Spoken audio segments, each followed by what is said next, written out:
to me, you got to show that outpouring of empathy. You got to. And even if you're not saying anything in particular, just your body language, your vocal tone can convey empathy a lot more. Especially like corrections wise, a lot of times these guys don't feel like they're ever heard. They don't have an outlet to vent to. So many times I've been called to situations and all the dude wanted to do was complain about something for 20 minutes. And that's it, like 20 minutes of him complaining and he's like, all right, cool, I'm good to go. San Diego 911 emergency. You need to come right away. There's a man with a gun and it's loaded. Receiving emergency signal from 4 George 1141. Got a white female down. We need paramedics close right. All available units roll code that way.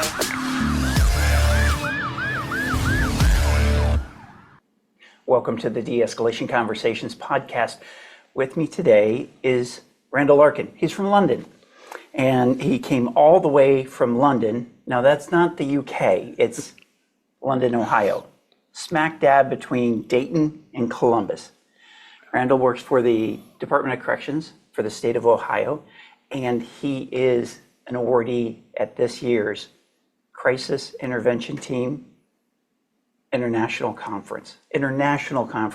He's like the corrections award winner internationally. Randall, it's great to have you on the show. Thanks for being here. Yeah, thanks for having me. Absolutely. So Randall and I were talking before the show, and you have the exact opposite pre-law enforcement career for being a guy who reduces violence, which is our mission statement. And talked a little bit about before, what did you start up doing when you got out of high school and you were a young man before you became a law enforcement officer?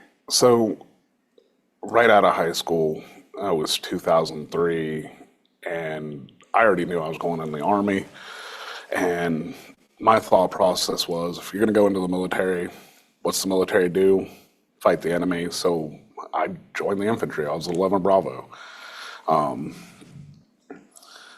And that process was, pretty crazy. I was all over basic AIT at Fort Benning. Then I got transferred up to Alaska. Alaska, okay. Yeah. And that's an amazing place. A lot of training up there. We deployed from Alaska to Iraq. If you think about that, that's kind of a crazy thought process. Yeah, the different extremes. You went from Ohio with snow to Alaska with snow to Iraq. Yeah, with nothing. Snow. Yeah, like unless you're in the mountains, you're not getting it. After the deployment, got sent back down to Fort Benning for a while and decided I just had enough with all of it and came home, worked some odd retail jobs. And my dad hit me up and said, hey, Department of Corrections is hiring. So I put in my application, got in to the Department of Corrections.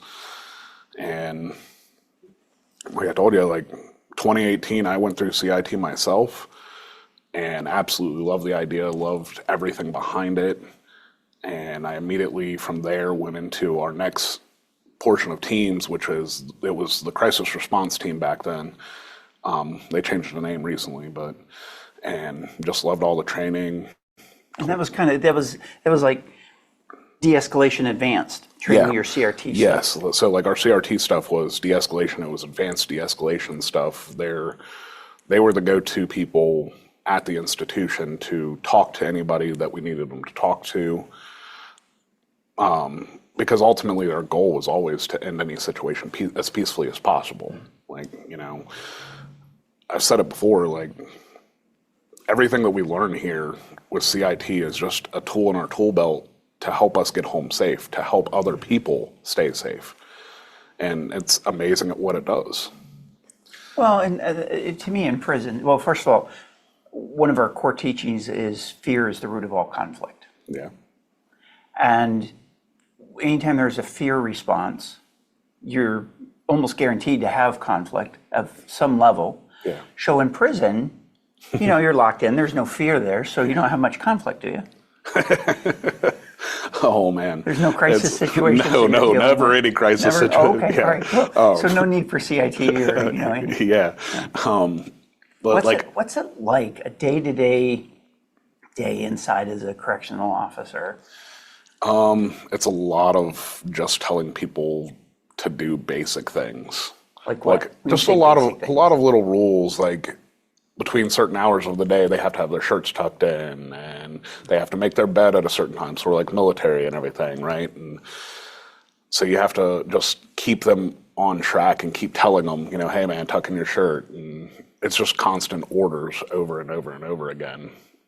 Do you get pushback? Because I mean, when you think, and I am not saying you're treating people like little children. It feels like that sometimes. It has to. So let me ask you this, because as a parent and grandparent, it's sometimes easy to get a little bit frustrated because for you, it's the 1743rd time you've told somebody to tuck in their shirt, but for that inmate, it might be their first. Yeah, it might be their first. Yeah. So when how do you keep yourself in check? Because we have to keep ourselves in executive state first before we can even begin to work with somebody else. So how do you do that, and how do you teach? Because folks, let me tell you something. Randall, one of the reasons that he was nominated for the award is in 2023 alone, he taught 20 40-hour CIT courses. That's just the basic CIT course. 20. Do the math on that just real quick in the background while you listen to him describe this about keeping himself in check. This is a man with a ton of experience and ton of teaching time and talking to correctional officers throughout the state of Ohio about their experiences and bringing all of that together. So back to the original, I just wanted the audience to have a good understanding of some of the things that we were discussing before and your extreme level of knowledge and history and things that you've heard from people. But how do you, when it's the 1743rd time you're telling somebody to do something and it's their first, but you're not thinking that, what do you do? So it's evolved a lot over the years. I used to get really frustrated when I first started, and growing older, especially with CIT and everything, it's one of the things, like, I usually don't have any issue repeating myself anymore. It's just the way it is. But the biggest thing is, no matter what, you have to realize they may be locked up for doing something.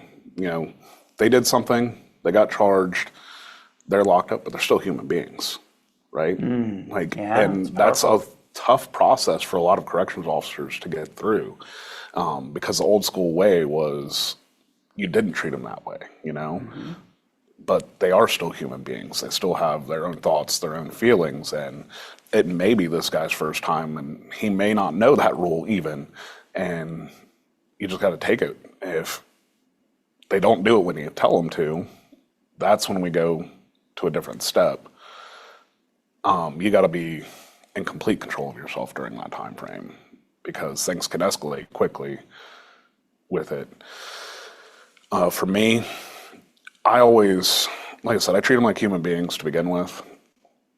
I always ask instead of just telling them to do something. So like if it's like the shirt thing, hey man, do me a favor, tuck in your shirt for me, right? Phrasing it as a request, even if technically it's an order, but it's more personal that way. It's more approachable, and I've almost never had any issue with somebody doing what I've asked. Well, it lands on the brain differently because from about, 3 hours old and up, nobody likes to be told that they have to do something. And yet when we're asked to do something and we make that decision to do it, because that's ultimately what's happening in their brain. They're deciding whether they're going to comply or not and do as you asked or do as they were told. But when they're being given that opportunity to make that decision, it's always easier when it's our choice to be able to do something versus we are being forced to do something. And that's another thing, like a lot of correctional staff don't realize that they still have a choice. Those incarcerated individuals still have a choice. Even if you're telling them to do something, doesn't mean that they have to do it. They just got to be able to live with the consequences of not doing what you said. So if I can just make that easier by asking them and making it obvious that they do have that choice, one direction or another. And I've never had a real issue out of it. You know, I still, well, this is probably the worst analogy, but I still remember growing up, my brother hated lima beans. Yeah.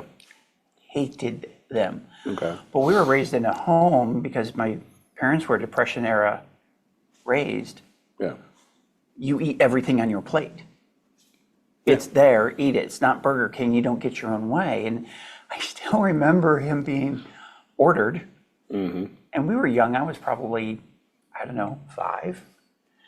And so he would have been 10. I still remember him being ordered to eat his lima beans. He couldn't get up from the kitchen table until he did. So what did he do? He dropped them on the ground and fed them. Well, he wasn't dropping them on the ground. He was feeding them to the dog. Yeah. The dog was sitting there taking every lima bean, hoping for, you know, a chunk of steak, and spitting them out. He didn't know they were spitting them out. So there's this pile of lima beans on the floor. So the evidence was there that he was not complying. But even as a child, he's being ordered what to do, and he still had a choice. Yep.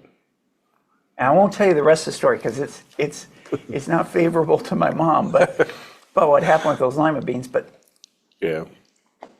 people still have the choice, and it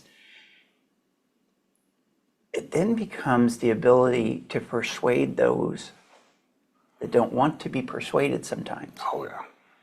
But when we start from that, the request, what are some of the tools, techniques that you use, that you teach others to use? Others have told you, hey, that I did this and it works really well consistently across, you know, it's not just with this one group of people that it works well. When someone is resistant, they're pushing the envelope. They're not outright, they're not violent, they're not threatening violence, they're just not complying. What are some things that have worked that you teach other people to do? I mean, the biggest thing is utilizing active listening skills, our steps to behavior change with especially showing empathy and building rapport. It makes a huge difference. With the active listening skills, they're all great, but all of them are situational, and some will work at sometimes, some won't work at others. And we just try and get them to process and understand that those active listening skills, like a lot of people don't realize, like our list of active listening skills, we use the acronym PROMISES versus like the FBI uses more pies for theirs, but it's the same skills. And like those are just normal conversation things. Everything on our active listening skill is just stuff that we do in normal conversation, right? With day-to-day people who are not necessarily incarcerated. And I think we mess everybody up with that because we put a label on all of them. But my thing has always been, practice makes what, man? Practice makes perfect, right? Except it's not really right. Because how are you going to practice? If you're practicing the same thing every day, but you're consistently messing something up and you don't know you're messing something up, are you going to get any better at it? Perfect practice makes perfect. Perfect practice makes perfect. That's what I've always said. Like I always ask that question. A military thing too. Yeah. Because if you're messing up and you don't know you're messing up, you can't improve. Right. So if you put labels on those things that we do in everyday conversation, you can see what you're doing and how it's working and what's going on, and you can adjust from there. I just preach it, like find a hook, talk about it. I don't care if we, like in all of our scenarios and stuff, I tell every student, I'm like, I don't care if you solve it. You don't need to solve it. All I need to do is I want to see you using your active listening skills, and I want you to talk to this person and just have a conversation. That's all it is. Tell me about this hook thing. Hooks, so, you know, something that anybody's interested in, whatever they want to talk about. I don't care if it has to do with the current situation or not. Find out what they like, because when it comes to de-escalation, it's really hard to stay elevated when you're talking about something you love. You can have somebody all the way up at a 10 and they're yelling and screaming at you, but if you find out what a hook is for them, something that they care about, something that they love, and you get them onto that topic, they're going to come down. It's an amazing process. Yeah. Well, and we teach on 3 pillars: neuroscience, personality science, core human drivers. How your brain works, how their brain works. Yep. Personality science, the words that they can best hear, and then core human drivers, what's motivating them.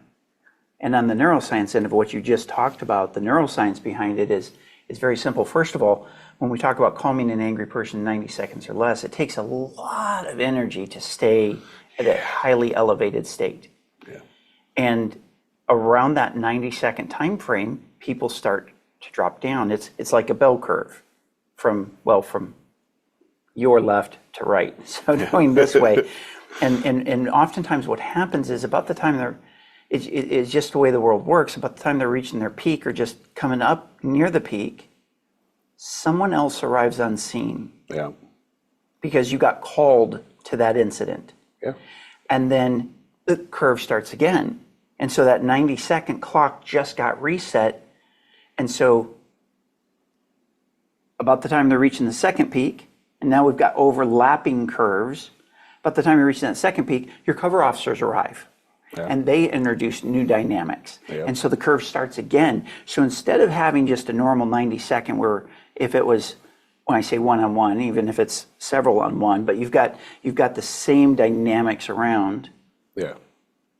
When that clock keeps getting reset, now we've got an incident that lasts a lot longer than it normally would. But it's hard for them to maintain that level of energy because it just takes so much. It's physically exhausting. Yeah. Like for you guys too. Yeah. When I say you guys, us as law us, enforcement officers, a school teacher, because we serve school teachers, K through 12, firefighters, medics, anybody in the medical services, and law enforcement. So for any of us, we get home at the end of the day. Yeah. And we're flat out drained. Oh yeah. So let's talk about going home. So, at least with my portion, I have about a 30-minute drive to work, and that gives me time to like try and unwind and unprocess for the day. Maybe call some people, especially if it's been a really stressful day. And I mean, working in a prison, there's a lot of days that are very stressful. Or like when I'm teaching and stuff, where I mainly teach at is about an hour away from home. So that gives me a lot of time to unwind from the process of teaching, especially with this subject in general, because it can get very, very emotional on a lot of the stuff that we do. And it just gives you that time to unwind. Getting home, stressful day at work, come home and immediately the kids are wild and crazy. And so it's always good to have that time frame between. Like, I never liked, like when I worked only 5 minutes away from my job, like that's not enough time to really unwind. And I use that drive as a way to bring myself back to a better level and process everything. So besides, I want to pause walking in the door for just a moment, if that's okay with you. Yeah. That drive home, if you're not calling somebody, either because your peeps aren't available or you just, you don't want, what are some other things you do on that drive home? Really, I like listening to podcasts, just something. De-Escalation Conversations podcast, right? Yes. Okay, I'm sorry, keep going. No, you're good. But I like listening to podcasts in general, or like there's been a lot of times where if it's a super stressful day, I'll literally turn off the radio and just have the noise of the road and kind of like silence, but not really silence. Yeah. You know what I mean? Just to be able to give my mind a break to process everything that's happened. Reducing the input. Yep, reducing the input so that way you're not overwhelmed. Huh? What about music? Do you ever use music as a calming tool? Not really for me. I've never found any music that has that calming effect. Usually, most music to me always elicits some kind of emotional response. Got it. Good. Because like when we do certain scenarios, like we have a suicidal officer scenario we do. And before I get up there and do it, I put on, and it's mostly country because country has a lot of songs that really hit real close. And me being a veteran, there's a lot of veteran-related songs there. So I'll put on that music to put my mind in that kind of area to make it more real. You know what I mean? So you're going to be the role player Yeah. who's the suicidal person. Yeah. And you're putting on country music to Yep. get your mind wrong. Yep. Okay, because there's some people that just love country music on the drive home. Well, yeah. For me, it was more classical, or I'd have a favorite artist, a song that I just absolutely love the way they sang it. But I mean, if I need to like vent, like it's a bad day and I need to vent, I'll put on some heavy stuff. Okay. And just like the yelling and screaming kind of thing, just to be able to yell and scream with the that music. physical energy yeah, out. get that physical energy out. Yeah. But I prefer the silence, honestly. Yeah. So you've pulled into your driveway. You're getting ready to walk in the door.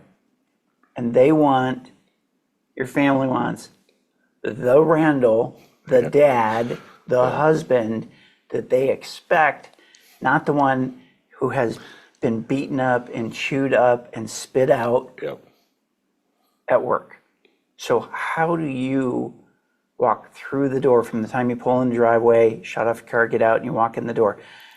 When you open that door, how do you be the person that they are hoping and expecting to walk through the door? I mean, I have to say it doesn't happen all the time. Nobody's honestly, perfect. yeah, nobody's None of us are perfect, perfect. Yeah. But I just spent the entire day away from my family, the people that I love the most, the people that I chose to be in my life. Oh, good point. You chose them. Yeah. Well, not the kids, but sort of. Well, no, Sort of. I mean, I wouldn't change anything with I them. know what I'm teasing on that. But like, just remembering that these are the people that I want in my life at all times, and that I deeply care and love them more than anything, and I would sacrifice anything for them. So why wouldn't I be able to try and change my attitude and my mood? Because like, my relationship with my wife wasn't always as great as it is now. But because I cared so much, because I loved her so much, I was willing to change and make sure, and CIT was a big portion of that, opening up communication and stuff. So if I can walk through that door, I'm already willing to die for them. Yeah. Why can't I change my attitude? You go to work to support them. You're doing all these things to benefit them. Yep. And yet when we don't always get that missing piece of what do they really want more than anything? Because I've never seen a gravestone yet that had engraved on it, Dad worked really hard. He provided for us really well. I've never seen great provider on a gravestone. I've seen loving father. Yep. I've never seen great provider. Yeah. And so, what does your family actually want from you? What do they hope that you're going to be like when you walk through the door? It's interesting, before we were talking about podcasts. And you had mentioned that your wife, while she's driving the car, she does not enjoy listening to a podcast. Yeah. That doesn't resonate with her. Yeah. So even though it's a personal like of yours, even when you're driving or when you're not, you let that go. You're like, okay, cool. Yeah. I mean, I have no give and issue with take. music. I mean, I prefer podcasts. She doesn't. So if there's a nice compromise there, then, I mean, I like music. I sing along with her and everything when we do it. So, I mean, yeah, I'm going to give her that. Like, even if I'm the one driving, it doesn't matter. Yeah. Yeah, that makes sense. So let's talk about the training a little bit. Okay. Because in our instructor certification for our advanced de-escalation, the ability to connect with your students, the ability to transfer their information, so it does 3 really critical things. There's actually a 4th, but that it lands on their brain in a way that they can accept it, that they retain the information, that they implement it. Yeah. And we'll talk about the 4th maybe later, but those things where it lands on their brain where they can understand it and retain it and then implement it. What are some things that you do as an instructor that you've seen work really well? Relating personal stories. like personal experiences and things like that, I think it helps them, because everybody wants to know the why and to understand it, right? And what better way to do that than to give personal examples of what's going on and what's happening and how these things work and everything. And Lord knows with corrections, we have a lot of stories we can share with each other. But making it personal, I think, has always helped me make it click with my students. And it's really great once they've gone through the class for a little bit and you see that light switch just flip on all of a sudden, just because between the scenarios, because you got to practice, and a lot of people are hands-on. Mm-hmm. And the hands-on portion is doing a scenario where they get to actually implement all of that stuff. And that's really where it mostly clicks for everybody. Like sitting in the classroom talking about it, giving examples, they're like, oh, death by PowerPoint. And I try not to do that because a lot of people don't like death by PowerPoint. Yeah, just the name kind of implies that. Yeah. It's not joy by PowerPoint. Yeah, it's definitely not joy by PowerPoint, right? So even when I teach, I try not to, like, I use PowerPoint slides, but I go off track all the time when I'm using the slides, and like the computer will lock up because I've been talking so long about something else, and eventually I'll get back to it and everything. But I think just making everything a little bit more personal, sharing personal experiences, personal stories, and showing how all of this stuff actually works in a real situation greatly helps them understand it and absorb that information.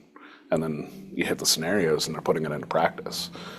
And seeing everybody advance from the very first scenario, because we do an intense schedule from what I've seen from other places when it comes to scenarios. We put them through 16 scenarios in 2 days.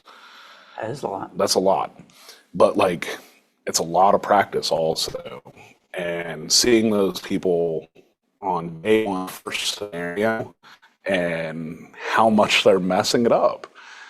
But the coach there, like, we give them the feedback, be like, hey, you might want to think about this, or be mindful of saying things like this, and just seeing them progress over just 2 days. But it's 16 scenarios, but over 2 days, the amount of progress that they gain is completely amazing. That's very cool. Yeah. Now, you still get text messages and phone calls from prior students. Tell us a little bit about that. So every class, I give out my work phone, my state phone, because that phone is on 24/7, 365. If it rings, I answer it. If it's a text message, I see it, I'll respond to it. So I give it to every class. To begin with, I put it up on the board for them.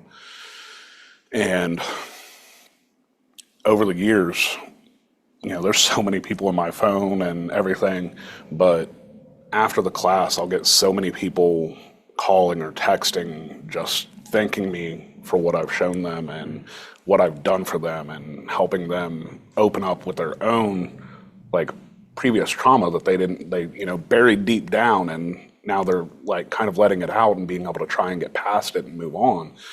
And it's constantly, every single week I get text message or call from somebody about the stuff, and it's just really amazing to know that I had that kind of effect on somebody's life.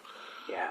That they're cool. opening up, and that they're just the things that I showed them and what I've done for them, personal stories that I've shared with them, and it's just helped them in the long run. And it's an amazing thing. Yeah.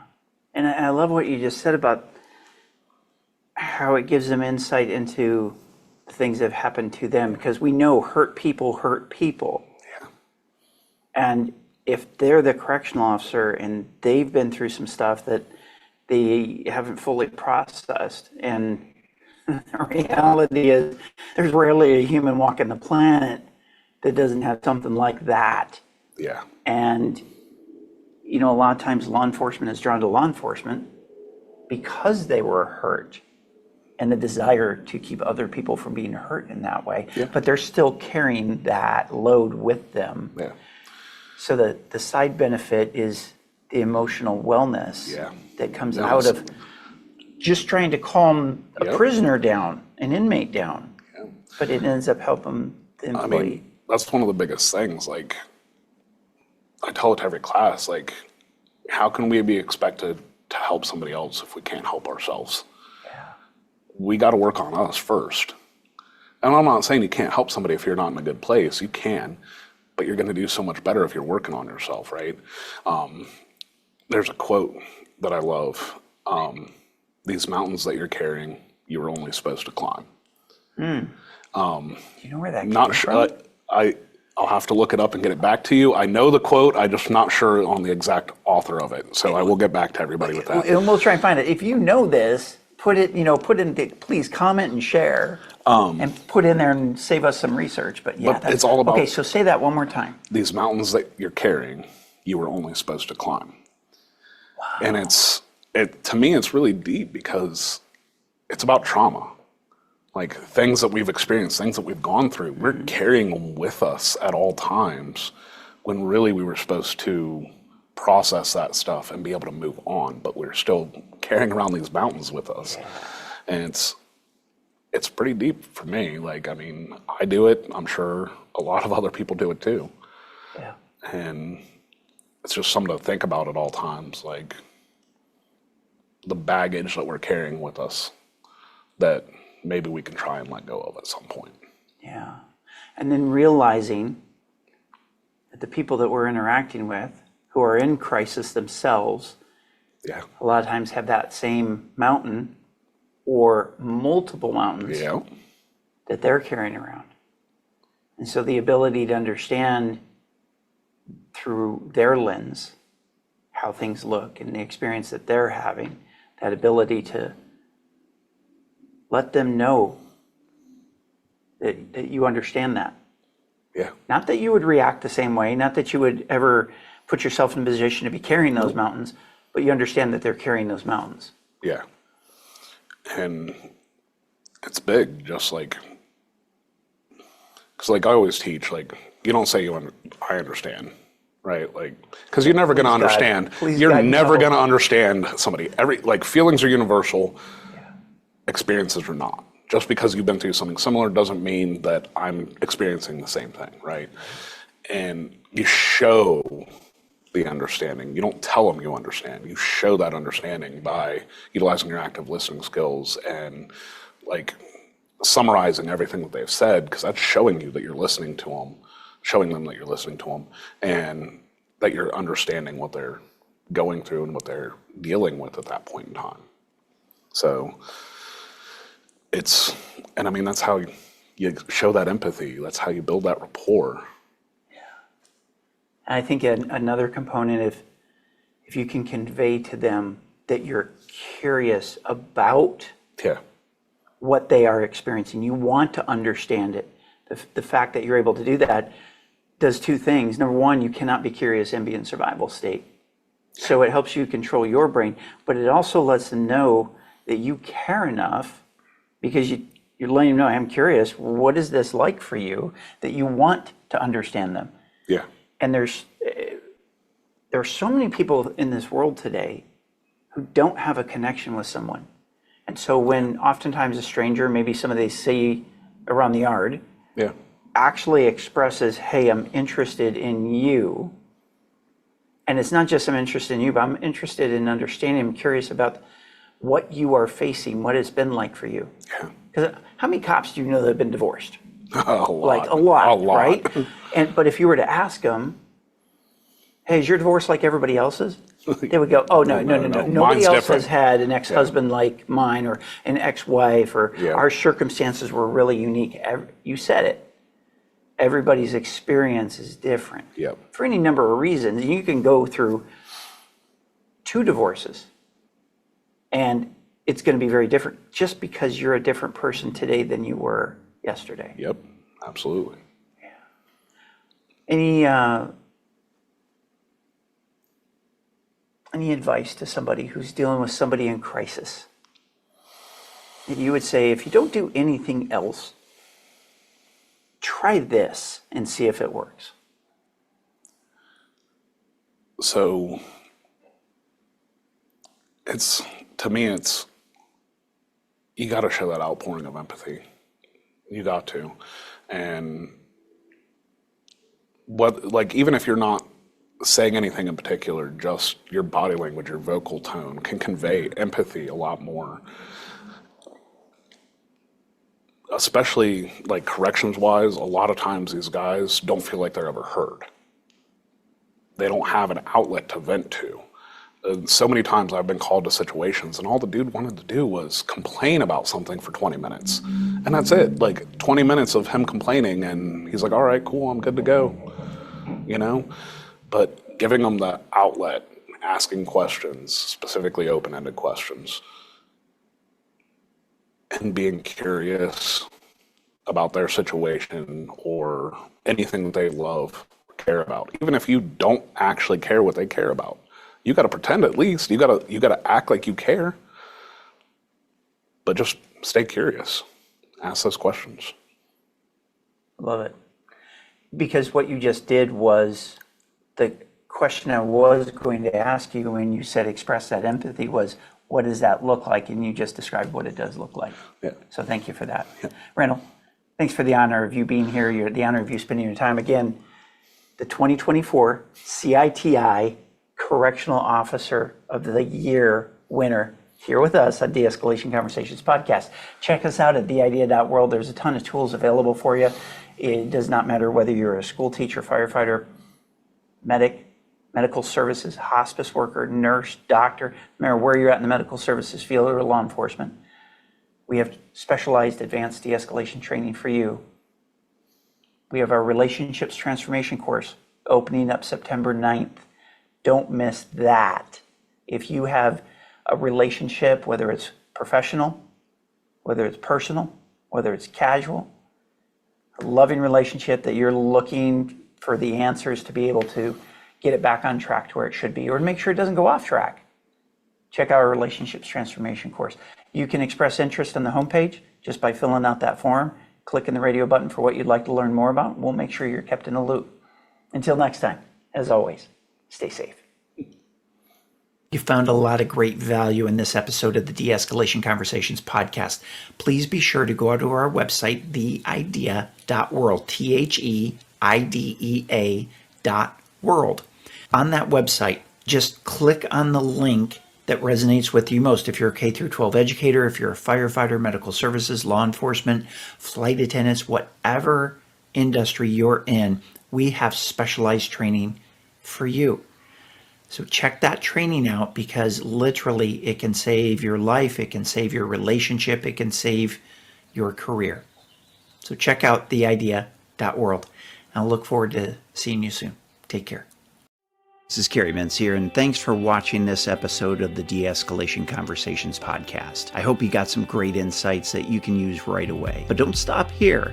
Click that video link above and keep the momentum going with another powerful episode. And hey, if you haven't already, please hit that like button and the subscribe bell so you never miss an episode. New strategies, new stories, and new ways to connect coming your way every week. See you in the next episode.